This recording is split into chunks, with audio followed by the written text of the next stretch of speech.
नमस्कार आपण देखुं प्रधान न्यूज ओडिशा मुझे शुभ ओडिशा देश एवं विश्वर गुरुत्वपूर्ण घटनावली को नहीं आम राज्यर यह विशेष बुलेटिन में रही मोट 20टी बड़ खबर राजनीति आरंभ कर अपराध शिक्षा क्रीड़ा मनोरंजन एवं देश विदेशर समस्त गुरुत्वपूर्ण अपडेट सबकि मिल एकाठी तेणु भिडियो को शेष पर्यंत देखूँ और जदि आपण आम चैनल नुआ अच्छा तेज प्रधान न्यूज ओडिशा को सब्सक्राइब करूँ और बेल आइकन को दबाई दिंतु।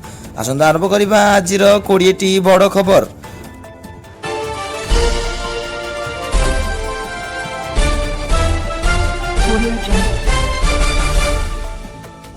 प्रथम खबर देशर अनेक राज्य में प्रबल वर्षा सतर्कता भारतीय पाणीपाग विभाग महाराष्ट्र गुजरात कर्णाटक ओडिशा और उत्तर पूर्व राज्यगुड़िक प्रबल वर्षा सतर्कता जारी करिछि।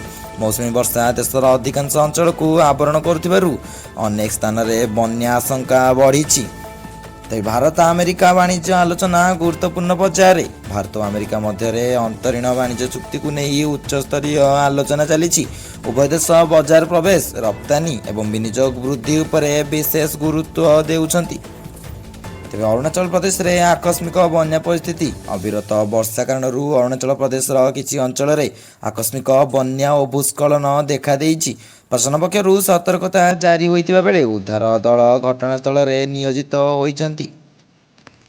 पासपोर्ट नागरिकतार प्रमाण नुहे विदेश मंत्रालय भारत विदेश मंत्रालय स्पष्ट करिछि पासपोर्ट हेउछि एक यात्रा दलिल यह नागरिकतार चूड़ांत प्रमाण नुहे। यह विवृत्ति को नहीं देशव्यापी चर्चा जोर धरिछि।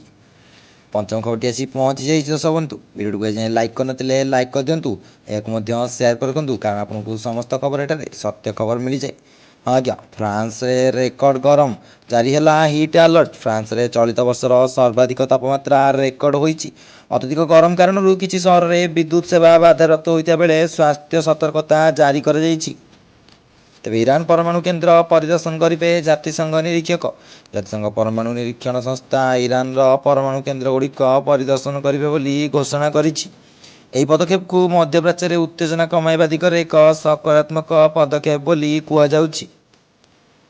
तेज महिला टी20 विश्वकप रे भारतर गुरुत्वपूर्ण विजय महिला टी20 विश्वकप रे भारत बांग्लादेश को 5 विकेट परास्त कर सेमिफाइनाल आशा को जीवंत रखिछि।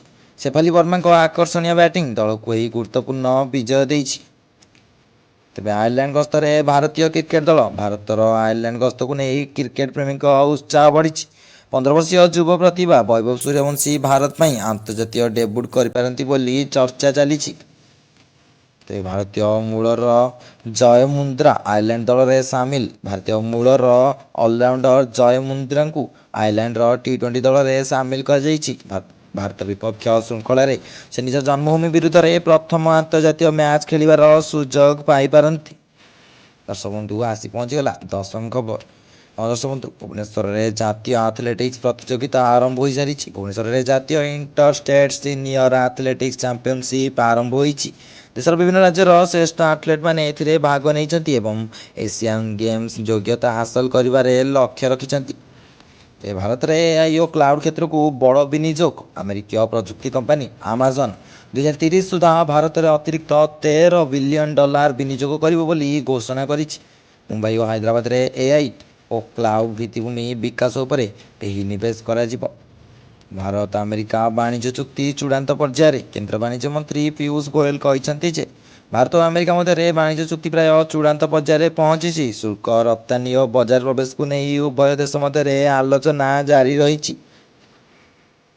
खबरटी हूँ भारतीय टंकार मूल्य में सुधार अशोधित तैल दर ह्रास और विदेशी पुंजी प्रभाव वृद्धि पाइबा पर भारतीय टंकार मूल्य में सुधार देखा जाइछि। ए देशर अर्थनीति और आमदानी खर्च उपर सकारात्मक प्रभाव पकाई पारे। दर्शक बंधु चलते जाना 14 नंबर खबरटी भारत ईरान शक्ति सहयोग उपर आलोचना केंद्र पेट्रोलियम मंत्री हरदीप सिंह एवं ईरान पेट्रोलियम मंत्री मध्य नुआदिल्ली में बैठक होइछि।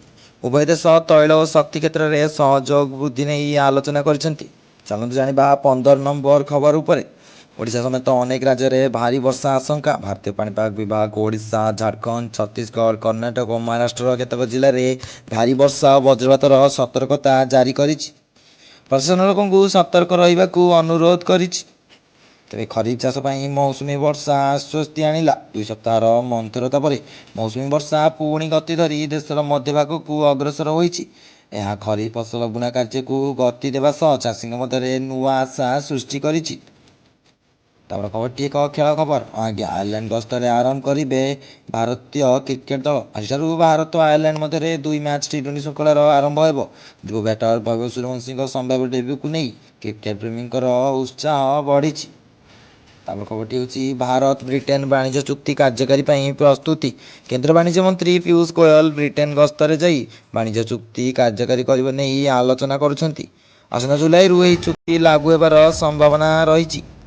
ତାପରେ ଖବରଟି ହେଉଛି ଦୁର୍ବଳ ମୌସୁମୀ ବର୍ଷା ପାଇଁ ପ୍ରସ୍ତୁତ ହେଉଛି ଭାରତ।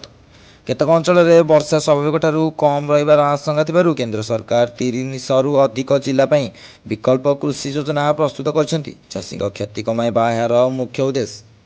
ବନ୍ଧୁ, ଆସି ପହଞ୍ଚିଗଲା ଆଜିର ଟପ୍ ନ୍ୟୁଜ୍ ଅପଡ଼େଟ୍ର ଶେଷ ଖବର, ମାନେ 20ତମ ଖବର। ଯେଉଁମାନେ ଭିଡ଼ିଓରେ ଏଯାଏଁ ପହଞ୍ଚିଛନ୍ତି ସେମାନେ ନିଶ୍ଚିତ ଭାବରେ କମେଣ୍ଟରେ ଜୟ ଜଗନ୍ନାଥ ଲେଖିଦିଅନ୍ତୁ। ଚାଲନ୍ତୁ ଆମେ ଷ୍ଟାର୍ଟ କରିବା। ଚାଲନ୍ତୁ ଆମେ ଜାଣିବା ଏହି ଶେଷ ଖବରଟିକୁ। ମାଛ ଧରାଳୀଙ୍କ ପାଇଁ ସମୁଦ୍ରକୁ ନ ଯିବାର ପରାମର୍ଶ। ବଙ୍ଗୋପସାଗର ଓ ଆରବ ସାଗରରେ ପାଗ ଅସ୍ଥିର ରହୁଥିବାରୁ ଭାରତୀୟ ପାଣିପାଗ ବିଭାଗ ଓଡ଼ିଶା ସମେତ ବିଭିନ୍ନ ଉପକୂଳ ଅଞ୍ଚଳରେ ମାଛ ଧରାଳୀଙ୍କୁ ଗଭୀର ସମୁଦ୍ରକୁ ନ ଯିବାକୁ ପରାମର୍ଶ ଦେଇଛନ୍ତି। ତେବେ ଦର୍ଶକ ବନ୍ଧୁ, ଆମେ ଦେଖା ହେବା ଅନ୍ୟ ଏକ ନ୍ୟୁଜ୍ ଅପଡ଼େଟ୍ ସହିତ। ତେବେ କେବଳ ଏଇ ନ୍ୟୁଜ୍ ନୁହଁ, ଆପଣଙ୍କୁ କୌଣସି ଏକ ନ୍ୟୁଜ୍ ଉପରେ ସମ୍ପୂର୍ଣ୍ଣ ଡିଟେଲ୍ସରେ ମଧ୍ୟ ଭିଡ଼ିଓ ମିଳିଯିବ। ସେଥିପାଇଁ ଆପଣମାନେ ନିଶ୍ଚିତ ଭାବରେ ଏହି ଚ୍ୟାନେଲକୁ ସବସ୍କ୍ରାଇବ୍ କରି ରଖନ୍ତୁ ଏବେ ହିଁ। ଚାଲନ୍ତୁ ଆମେ ଦେଖା ହେବା ଅନ୍ୟ ଖବର ସହିତ। ରହୁଛି ନମସ୍କାର, ଜୟ ଜଗନ୍ନାଥ, ଜୟ ହିନ୍ଦ।